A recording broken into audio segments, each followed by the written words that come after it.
My name is Aster Quinn, 32 years old. 2 months ago, my mother called. With the bright, brittle voice she reserves for favors dressed as compliments. "It's going to be simple but elegant," she said, like those two words could cancel each other's price.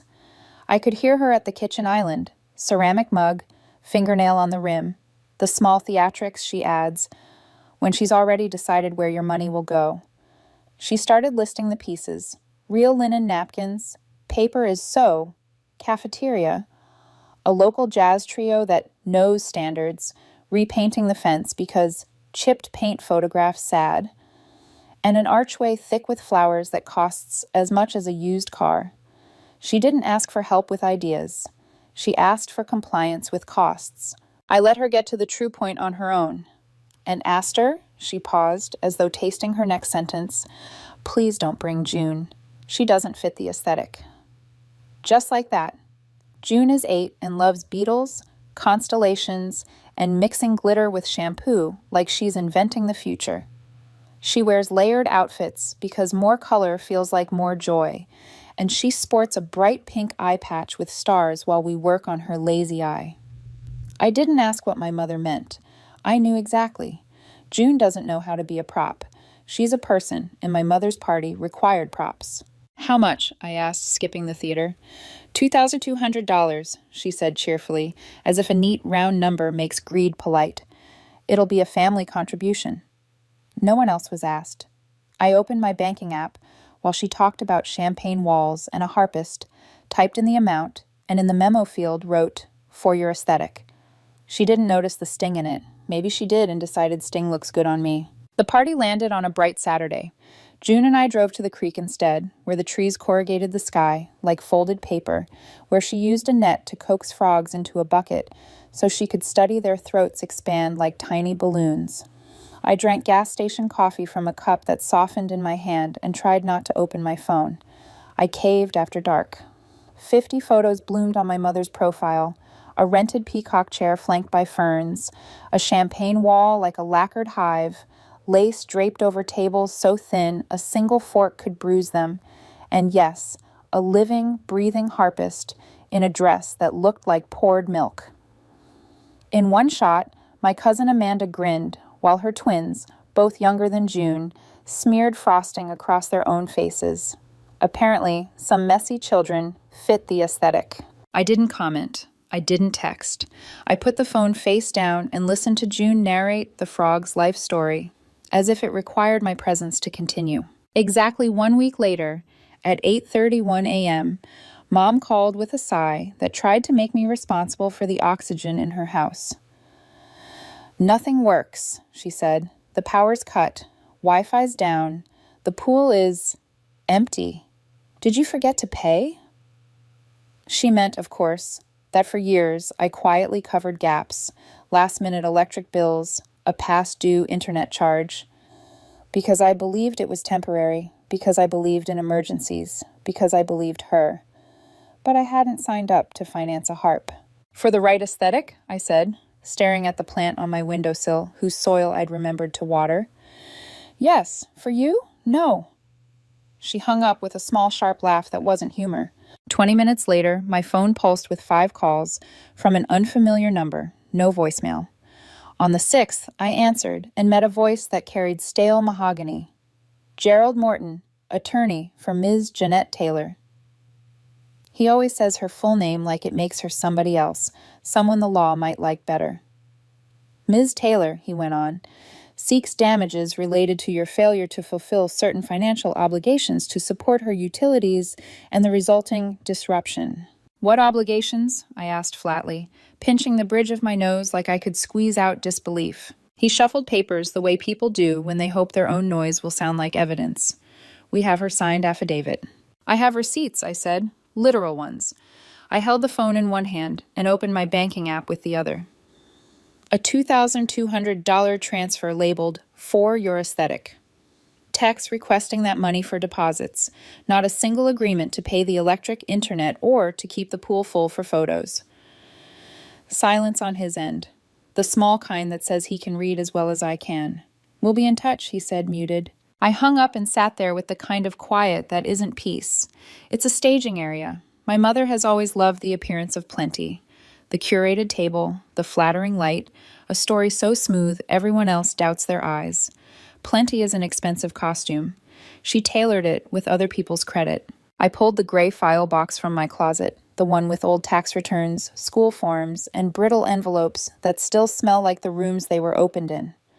I spread everything across the table, screenshots of transfers with cheerful emojis, my note on the dishwasher I replaced from all of us after the old one flooded their kitchen, the plumber invoice I covered, while Mom posted "blessed" under a photo of a charcuterie board.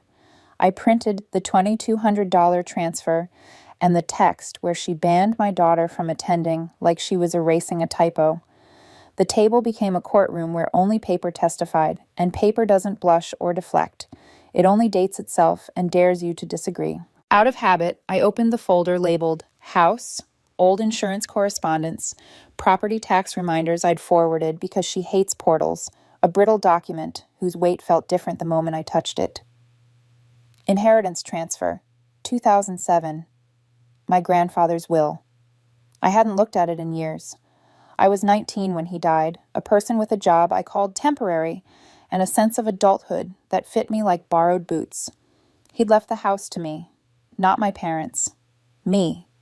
I'd known this as a family myth, the kind people say at holidays and never do anything about, but seeing the paper again made the air move differently.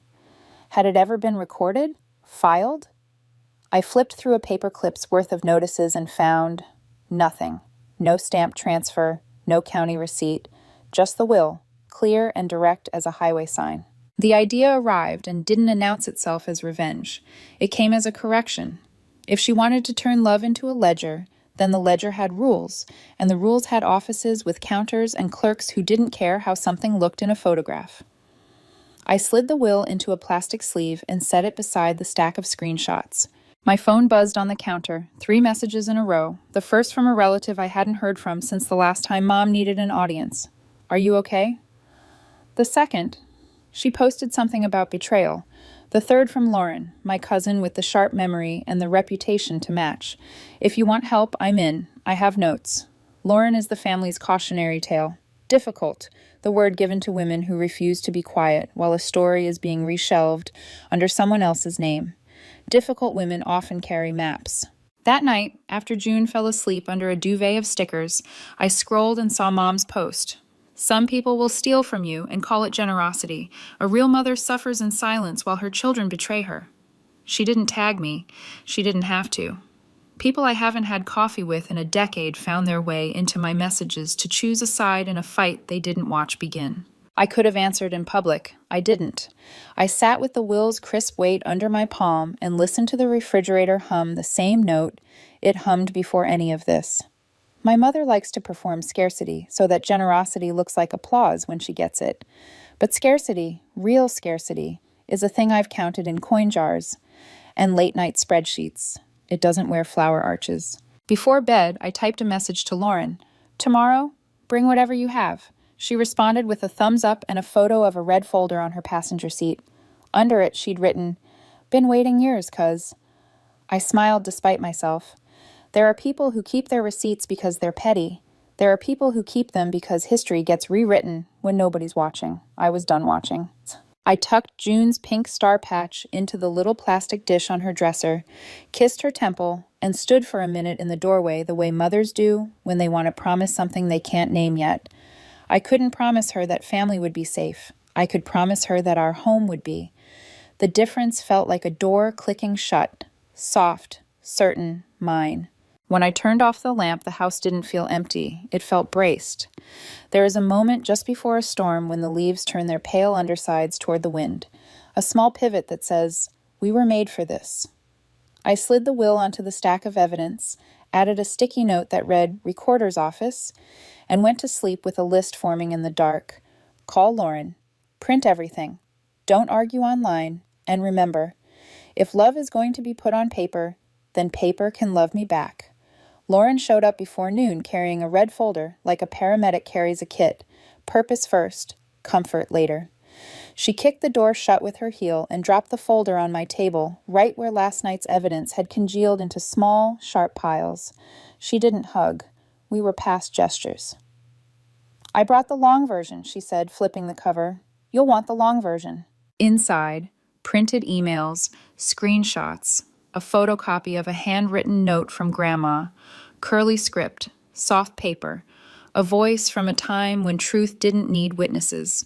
Lauren had tabs, color-coded. She tapped a green one. 2 years ago, she told me her alternator died. Borrowed $600. The next week, she posted about a self-care day, steam room, eucalyptus towels. When I asked, she told Aunt Vi I was unstable. 6 months of radio silence. She moved to a blue tab. This one's Jason. $5,000 for surgery that was teeth whitening, which, fine. I like good enamel, but not with other people's money. She smiled without humor. It's not just you, Aster. She's been running the same script, one cousin at a time. The comfort I felt wasn't vindication, it was orientation. The room stopped tilting. We were in a story with a chorus now, not a solo. I slid the plastic sleeve with my grandfather's will across to her. "I think this is the hinge." She scanned, eyes flicking left, right, left, with the speed of someone who reads for blood. "You have the original?" "Yes." "You ever file it?" "No." She inhaled, slow. "Then we're going to the recorder's office." I expected some ceremonial wait to filing a will that had been waiting for 15 years. Thunder, perhaps, or the clerk pausing like she could feel a generational earthquake. The county building was fluorescent, humming, indifferent. A poster about dog licensing curled at the corners above a number dispenser. Lauren's friend, a paralegal named Sharon with kind eyes and cuticle scars, met us by the copier. "I prepped the forms," she whispered, as if paperwork could hear us. "The will is clean. No codicils, no competing claims. As long as the chain of title isn't broken, it's yours to record." At the counter, a woman in a cardigan took the documents like she takes them every day from people who need clean endings. She stamped again, slid a receipt through the slit in the plexi and said, "You'll see it in the system by tomorrow. Congratulations." The word didn't land like confetti. It landed like a key in my palm. We stepped outside into a sun too bright for fluorescent eyes, and I realized that the house my mother curated like a museum of her best angles was now legally mine. Not eventually, not in theory, now. Lauren didn't high-five me.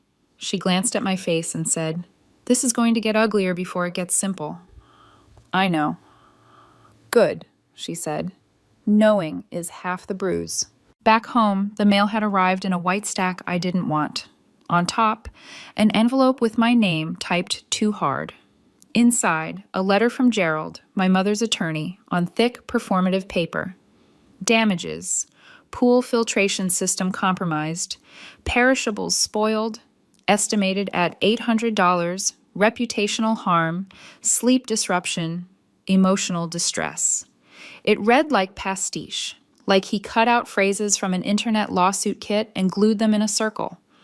A second letter listed loans, a $75 Olive Garden dinner, which I paid for, $200 for emergency dental, teeth whitening, $120 for household supplies, linen napkins.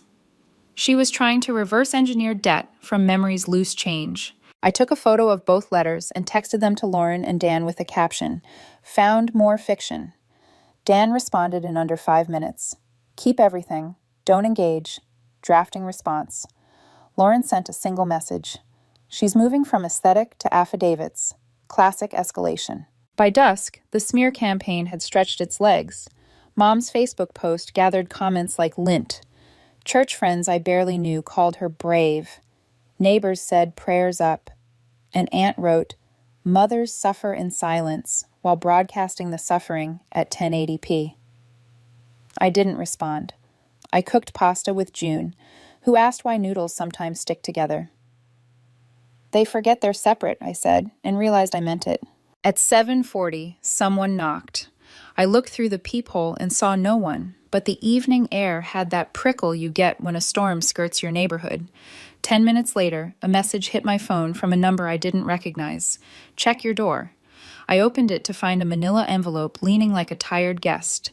Inside, printed screenshots of my old Venmo transactions to Mom with my own emojis circled in red as if hearts were admissions of guilt. On top, a sticky note. Everyone's watching. No signature.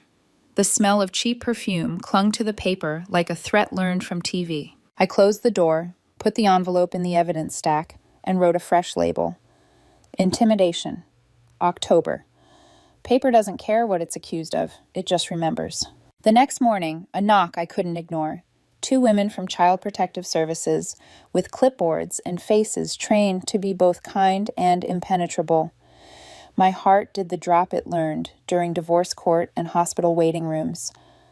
They asked to come in. We received a report, the taller one said, about a potentially unstable household. June looked up from the kitchen table where we were building a solar system with construction paper and pipe cleaners. "Do you like Saturn?" she asked, holding up a lopsided ring. The shorter woman smiled despite herself. They checked the fridge, the bedroom, the bathroom. Asked June if she ever felt scared. "Only when I think about the big vacuum of space," she said, then whispered, "But Mom says we're held to the ground." When they left, the taller one paused at the door. "These happen in family disputes. We can usually tell when it's retaliation." She didn't say from whom. She didn't have to. I called Dan from the sink where I was rinsing glue from my fingers. "Add it to the file," I said. "Done," he said. "Also, your deed recorded. You're on title." The words steadied me the way handrails steady stairs you've climbed your whole life. "Next step?" I asked. He didn't flinch. "Serve a notice to vacate or offer a lease with teeth. Either way, we put the terms in writing where her charm can't reach." I chose the notice, not because I wanted them on the street. I didn't. Because I needed the law to say what blood had refused to. The process server wore a windbreaker and the expression of a man who has seen enough families to stop judging any of them. He knocked at 9:15 a.m. and handed over the envelope that said, "You do not own this story anymore in the language of statutes." I didn't watch. I made oatmeal with cinnamon and sliced an apple into moons for June's lunch. The phone rang at 9:23. Dad. He's perfected absence as a personality, a benign weather system that never breaks into rain. "Is it real?" he asked, voice small, a man who had just discovered that the ground he stands on isn't ground. "It's recorded," I said. Silence lengthened into something brittle. "She never told me your grandfather left the house to you," he said finally, the admission landing like dropped porcelain. I leaned against the counter and let a life reorder itself. "You really didn't know?" "No. She said it would be ours. I assumed. He exhaled. "We can't afford to move." The words were less a plea than a map of a lifetime of not looking at the bill. "Did she tell you she called CPS?" I asked. The silence this time had weight. "She said someone from work, maybe a teacher." The report had private details no one else could know. He made a sound I've never heard him make, the sound of a man realizing complicity is not neutrality. "I'll talk to her," he said. It wasn't a promise, it was grief. Mom called that night with no lace on the knife. "You are a heartless little girl playing landlord," she said, the words picking up speed like a car on the wrong hill. "You think you're in charge now? Fine, but don't cry when you're alone." I didn't reply. I let the static fill the spaces her affection never did and hung up when the insults looped. A voicemail from Gerald arrived at 10:12 p.m. His tone softened by new facts. "My client is willing to enter a rental agreement to avoid further action." Translation. They'd read the deed. Lauren came over with takeout containers that sweated on the table. 2 paths, she said, laying it out like a map. Evict, clean, quickish, or lease with titanium terms, and move the axis without a spectacle. I pictured June's coat hanging on the hook by a door I paid for, not begged for. "Lease," I said. "Market rate. Due on the 1st. 1 late day and it's over." "No grace?" "No grace left to give," I said, quietly and without triumph. In the morning, Dan sent a draft. 12 clauses. Clear rent, maintenance, inspections, a default paragraph that spoke in the cool voice paper has used for centuries. I forwarded it to Gerald with a one-line cover. They may stay under these terms. Otherwise, eviction proceeds. He replied in 13 minutes. Understood. At 4:02 p.m., a text from my mother arrived. Not a paragraph. Not a performance. 3 words that didn't know how to bow. We'll take it. I stared at the screen and tried to find the person I'd been when I paid a mortgage I didn't live under, when I brought dishwashers from all of us, when I sat on my hands in church basements and family rooms so she wouldn't break the room with her disappointment. She had trained me to mistake surrender for peace. But this wasn't surrender. This was terms. That night, June fell asleep on my arm while we watched a documentary about cephalopods. They can change color, she murmured, unspooling into dreams. So can people, I whispered, not sure if I meant camouflage or evolution. I went to the table, put the signed lease next to the recorded deed, and turned off the light. In the dark, paper gleamed faintly, the way a shoreline does when the tide finally changes direction. The first rent payment came in a plain white envelope, no return address. Inside was a cashier's check for $2,000, exact to the cent. No note, no apology, no flourish. Just numbers on stiff paper, cold and transactional, like they'd amputated every word that might expose feeling. I held it for a long time at the kitchen table, remembering the countless transfers I'd sent her over the years. Each one had come with emojis, cheerful texts, lines like, "Hope this helps, love you, Mom," little offerings of affection I thought might soften her grip. Now she was writing my name on checks. No hearts, no pretending. Just debt dressed as rent. I opened a new savings account that night and named it The Flip. I didn't link it to a card. I didn't touch it for bills. Every payment would go there, not because I needed it to survive, but because I needed a place where proof could stack quietly, month after month. A monument made of numbers, built on boundaries instead of guilt. By the second month, the check came even earlier. Certified mail this time, my father's signature on the slip. Tucked behind it was a receipt from a gutter repair service, neatly folded. At the bottom, in my father's handwriting, a note, handled. No need to worry about it. It was the first communication I'd had from him directly in years, not filtered through Mom, not whispered at the edge of a family gathering, just his voice on paper, simple, quiet. A man who'd spent a lifetime avoiding storms suddenly sending weather reports. A week later, he called. His voice was steady but careful, like he was afraid the line might break if he leaned too hard. He told me they'd hired someone to pressure wash the driveway, that the lawn was being kept up. June is welcome anytime, he added, then paused as if bracing for my refusal. I didn't refuse. I just said, "Thank you." He sighed, a sound that carried regret, exhaustion, and maybe a shard of relief. After we hung up, I sat with the weight of it. My father, always the background figure, always silent behind her spotlight, was reaching out in the only ways he knew how. Not to apologize, not yet, but to steady a ship he'd let drift too long. Meanwhile, the ripples spread. Jason, my cousin, called after years of distance. He confessed he'd finally gotten his $5,000 back from Mom after threatening small claims court. I thought I was the only one, he admitted. Rachel, another cousin I hadn't spoken to in nearly a decade, sent me a message. You did what I never could. One by one, people began whispering their own stories, small loans, big favors, manipulation disguised as motherly charm. It turned out I wasn't the outlier. I was just the first one to slam the brakes hard enough that the whole car skidded. The smear campaign dried up as quickly as it had ignited. No more vague Facebook posts, no more cryptic texts. Silence took its place. Not peace, not forgiveness, but the hush of someone realizing their tricks no longer worked in the daylight. At home, life began to steady. June joined the local science club and came home buzzing about baking soda volcanoes and bug habitats. She started experimenting in the kitchen too, mixing flour, chocolate, and gummy bears into concoctions she insisted were desserts. We should open a shop, she declared one night, spooning her sticky creation into cupcake liners. Only if you handle the marketing, I teased, and she grinned, showing chocolate on her teeth. Sometimes I still thought about Mom's motives. I replayed the image of her clutching appearances like lifeboats, Her obsession with aesthetics wasn't just vanity, it was terror.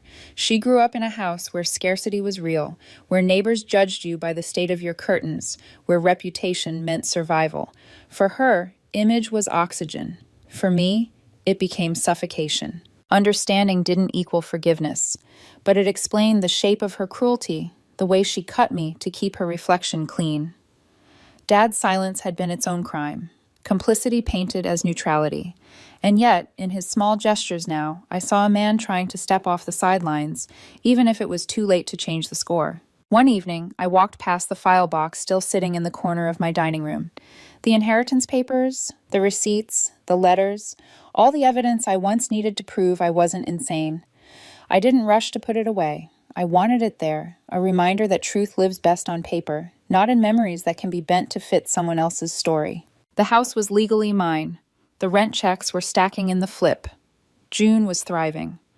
For the first time, the storm belonged to someone else. But I knew better than to believe it was over. Storms don't vanish. They wait. And my mother was a woman who'd built her life on waiting until someone let their guard down. So I braced myself, even in the quiet, because quiet in my family has never meant safety. It has always meant calculation. By the third month, the rhythm was almost unnerving in its precision.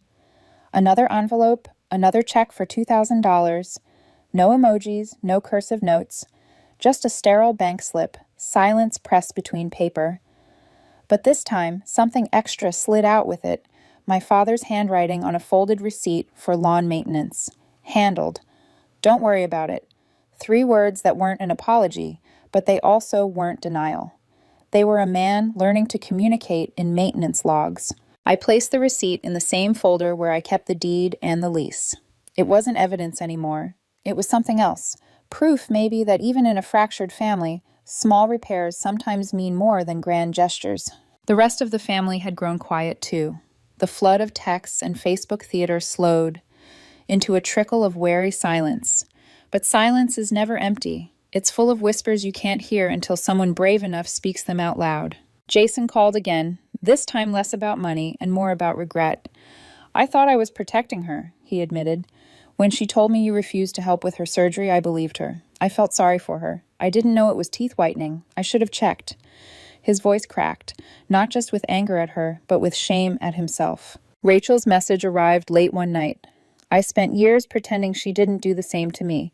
You've given the rest of us permission to stop pretending. One by one, the cousins emerged, holding scraps of paper, old text chains, checks they'd written under pressure. Together, their stories painted a map of manipulation so wide it stopped feeling personal. It wasn't just my battle. It was the family's inheritance of silence finally splintering. At home, June's world blossomed in ways that had nothing to do with them. She joined her science club's weekend field trip and came home with a notebook full of sketches, ants tunneling in cross-section, beetles with iridescent shells. They work together, she told me, tracing her finger across her drawing. Even when they fight, they're still building. Her words stayed with me. My mother had always mistaken control for building, but building something true requires cooperation, not obedience. Nights grew colder, and I found myself sitting at the kitchen table long after June had gone to bed, staring at the growing balance in the flip. $6,000 by then. Money I hadn't asked for, money I didn't want, but money that represented a reversal. For years, I'd paid into their image. Now, every month, their image was paying me back. Sometimes I tried to imagine my mother sitting at her desk, writing my name on those checks. What did she feel in that moment? Rage? Humiliation? Or a kind of stubborn denial that let her believe she was still in control, even as the lease said otherwise? I pictured her pressing the pen down so hard the paper tore, whispering to herself that she would find a way back. Dad's voice softened each time he called. He never mentioned eviction again. Instead, he spoke about upkeep, weather, little things that needed no audience. Once he even asked about June's science club, said he thought she'd like the big oak behind the house for bug hunting. I thanked him but didn't promise anything. It was progress, but it wasn't trust. The more distance I had, the clearer I saw the architecture of my mother's cruelty. It wasn't random. It was a system, built over decades. The bans dressed as suggestions. The debts disguised as generosity. The silences sharpened into punishments. She wielded family the way some people wield contracts, to bind, not to bond. And yet, I couldn't hate her completely. That was the worst part. Understanding seeped in where anger had lived.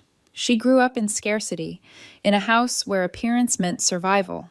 In her world, chipped paint and a quiet refrigerator weren't cosmetic. They were shame. She fought it by curating, by overcompensating, by controlling.